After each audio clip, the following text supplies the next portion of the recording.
بسم اللہ الرحمن الرحیم۔ آج آپ چند باتیں سماعت فرمائیں۔ پہلی بات تو یہ ہے،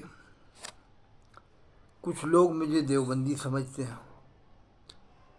دیکھو، ایک کشمکش ہے، ایک کشمکش میں ایک کشمکش اور ہے، ایک کشمکش میں ایک کشمکش اور ہے، جسے موت نے نہیں مارا زندگی نے مارا ہے۔ کشمکش کیا ہے؟ بریلوی مجھے سمجھتا ہے میں دیوبندی ہوں، اور دیوبندی کیا سمجھتا ہے؟ بریلوی ہوں۔ دیوبندی سمجھتا ہے بریلوی، بریلوی مجھے سمجھتا ہے دیوبندی۔ جب معمہ ہے، اور یہ دونوں انٹرنیشنل تنظیمیں تحریکیں ہیں۔ کچھ لوگ فرقہ سمجھتے ہیں، تو فرقہ اس نیت سے کہہ سکتے ہیں بمعنی تحریک۔ قرآن میں ہے وَمَا كَانَ الْمُؤْمِنُونَ لِيَنْفِرُوا كَافَّةً، مومنوں میں کچھ لوگ ایسے ہونا چاہیے۔ فَلَوْلَا نَفَرَ مِن كُلِّ فِرْقَةٍ مِّنْهُمْ طَائِفَةٌ لِيَتَفَقَّهُوا فِي الدِّينِ، کہ وہ ہو جائے ہر فرقے میں سے۔ یہ اللہ نے فرقے کا لفظ نازل فرمایا کہ ہر فلولا نفارا من کل فرقۃ منہم، ہر فرقے میں سے جائیں، لیتفقہوا فی الدین، اور دین کو سمجھ کر کے آئے، دین کا علم سیکھ کر کے آئے۔ تو یہاں فرقے کا لفظ جو اللہ نازل فرمائے بمعنی قبیلے کے ہے، قبیلے کے، کنبے کے ہے، قبیلے کے ہے۔ تو فرقہ اگر کوئی کہتا ہے تو قبیلہ یا گروہ کے حساب سے کہہ سکتے ہیں، لیکن فرقہ ایک الگ چیز ہوتی ہے۔ جیسے قادیانی فرقہ، شیعوں میں 32 فرقے ہیں۔ یہ بڑے پیر صاحب نے لکھا ہے، میں نہیں، میں کون ہوتا ہوں؟ بڑے پیر صاحب پیران پیر روشن ضمیر پیر لاسانی حضرت شیخ عبد القادر جیلانی رحمۃ اللہ تعالیٰ علیہ نبر اللہ مرقدہ، حضرت نے لکھا کنیز الطالبین میں کہ شیعہ میں 32 فرقے ہوتے ہیں، سب کی کیٹیگری ہوتی ہیں۔ تو شیعوں کے اندر جو بھی فرقہ اس طرح کا ہے جو قرآن کے 30 پارے نہیں مانتا، 40 مانتا، اس کو شیعہ بھی مسلمان نہیں مانتے۔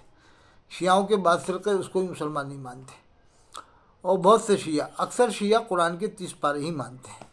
ابھی آپ اجمیر شریف چلے جائیں، وہاں کے خدام سے ملیں، خدام کے بارے مشہور شیعہ حضرات ہیں، تو خدام 30 پارے ہی قرآن کے مانتے ہیں، شیعہ ہے 30 پارے مانتے ہیں۔ بلا وجہ بدگمانی نہیں کرنا چاہیے۔ ہاں، کچھ لوگ ایسے ہیں شیعوں میں جو 40 مانتے ہیں، ان کو مسلمان نہیں سمجھا جائے گا، شیعہ بھی نہیں سمجھتے ان کو۔ جو 30 پارے قرآن کے مانتے ہیں وہ شیعہ نہیں سمجھتے مسلمان۔ تو 32 فرقے ہیں نا، آپ کہاں تک چھان بین آپ کرو گے؟ سیدھی سی بات یہ دیکھو کہ جب تک اللہ اس کے رسول کو مانتا ہے، اللہ کے رسول صلی اللہ علیہ وسلم کو آخری نبی مان رہا ہے، اہل بیت اطہار کو مانتا ہے، تمام صحابہ کرام کو مانتا ہے، اور نماز روزہ زکوٰۃ حج سب کو مانتا ہے، قربانی کو مانتا ہے، تراویح کو مانتا ہے، تو بس وہ مسلمان ہے۔ یہ آپ خاص خاص باتیں دیکھ رہے ہیں، زیادہ گہرائی میں جائیں گے تو بڑا مشکل کام ہو جائے گا۔ کافر کہنے کے لیے بہت احتیاط کی ضرورت ہوتی ہے۔ امام ابو حنیفہ رحمۃ اللہ علیہ نے یزید کو کیوں کافر نہیں کہا، نہ مسلمان کہا؟ امام احمد بن حنبل نے کافر کہا ہے، امام ابو حنیفہ نے کافر نہیں کہا، امام احمد بن حنبل نے یزید کو کافر کہا ہے۔ تو اس سے سمجھ لو کہ کتنا باریک مسئلہ ہے۔ جو گستاخ رسول ہوگا اس کو ہر تنظیم، تحریک والا، دیوبند، بریلی، کوئی بھی ہو، گستاخ رسول کو اہل حدیث، مودودی سب کافر مانتے ہیں، سمجھتے ہیں۔ جیسے وسیم رضوی ہے، سلمان رشدی ہے، ان کو کون مسلمان مانتا ہے؟ یہ بتاؤ آپ، کون مانتا ہے؟ شیعہ بھی نہیں مانتے مسلمان۔ تو اگر بدبو کہیں پر ہے تو بتانے کی ضرورت نہیں، خوشبو اگر کہیں پر ہے تو بتانے کی ضرورت نہیں۔ یہ ناک خود پتہ لگا لیتی کہ یہاں خوشبو ہے، بغیر دیکھے بدبو کا پتہ لگ جاتا ہے کہ یہاں بدبو ہے۔